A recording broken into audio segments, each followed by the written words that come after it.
नमस्कार दोस्तों, स्वागत है मंत्र महत्व ज्ञान में। आज मैं आपको सोमवार व्रत की चमत्कारी कथा सुनाने जा रही हूँ। एक भक्त, एक पुत्र और भगवान शिव का दिव्य वरदान। पूरी कथा सुने और शिव कृपा प्राप्त करें। एक समय की बात है, एक नगर में एक साहूकार रहता था। धन संपत्ति की कोई कमी नहीं थी, लेकिन उसकी कोई संतान नहीं थी। संतान प्राप्ति की तीव्र इच्छा से वह हर सोमवार व्रत करता और श्रद्धा से भगवान शिव और माता पार्वती की पूजा करता। उसकी भक्ति से प्रसन्न होकर माता पार्वती ने भगवान शिव से कहा, हे प्रभु, यह भक्त सच्चे मन से आपकी आराधना कर रहा है, कृपया इसे पुत्र रत्न का वरदान दीजिए।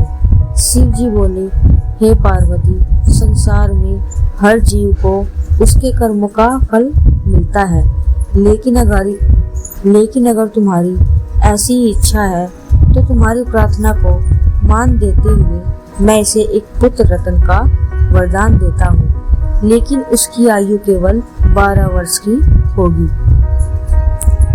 कुछ समय बाद साहूकार के घर एक पुत्र का जन्म हुआ। जब वह 11 वर्ष का हुआ तो उसे पढ़ाई के लिए साहूकार ने काशी भेजा। साथ में उसके मामा को और बहुत सारा धन दिया। वे रास्ते में यज्ञ कराते हुए, ब्राह्मणों को दान देते हुए काशी की ओर बढ़ते गए। रास्ते में एक नगर पड़ा जहाँ राजा की पुत्री का विवाह था। दूल्हा एक आंख से काना था, लेकिन यह बात छिपाई गई और साहूकार के सुंदर पुत्र को देखकर उसे धोखे से विवाह के मंडप में बिठा दिया गया। लेकिन वह बालक ईमानदार था। उसने राजकुमारी की चुन्नी पर एक पत्र बांध दिया और उसमें लिखा, तुम्हारा विवाह मुझसे हुआ है, लेकिन जो तुम्हें विदा कराएगा वह काना है और मैं काशी पढ़ने जा रहा हूँ। राजकुमारी ने यह पत्र पढ़ा और अपने माता पिता को बताया। उसके माता पिता ने उस विवाह को रुकवा दिया। काशी पहुंचकर वह यज्ञ करवाया गया और इसी तरह से वह बालक 12 वर्ष का हो गया। उस दिन वह बालक 12 वर्ष का हुआ और उसकी तबीयत बिगड़ गई। थोड़ी देर में उसके प्राण निकल गए। मामा ने बहुत ज्यादा विलाप करना शुरू कर दिया। उसी समय भगवान शिव और पार्वती माता वहां से गुजर रहे थे। माता पार्वती बोली, स्वामी, इस व्यक्ति का विलाप मुझसे सहन नहीं हो रहा है, कृपया कुछ कीजिए।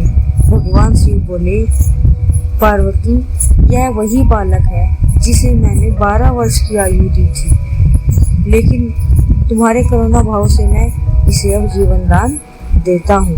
भगवान शिव की कृपा से वह बालक पुनर्जीवित हो गया।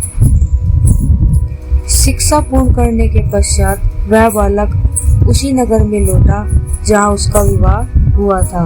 विवाह वाले नगर में राजा ने उसे पहचान लिया और अपनी पुत्री को उसके साथ खुशी खुशी विदा किया। उधर उसके माता पिता यह पढ़ करके बैठे थे कि अगर हमारे पुत्र की मृत्यु का समाचार हमें मिलता है तो हम भी अपने प्राण त्याग देंगे।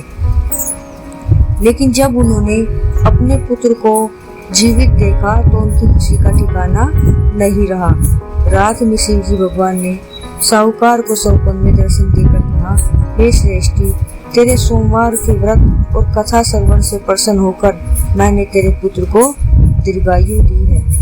इसीलिए कहा जाता है, जो श्रद्धा से सोमवार का व्रत करता है और यह कथा सुनता है, उसकी सभी मनोकामनाएं पूर्ण होती है और वह भगवान शिव की विशेष कृपा प्राप्त करता है।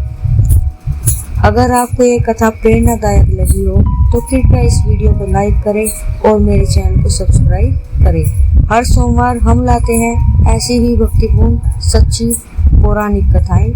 तब तक के लिए हर हर महादेव।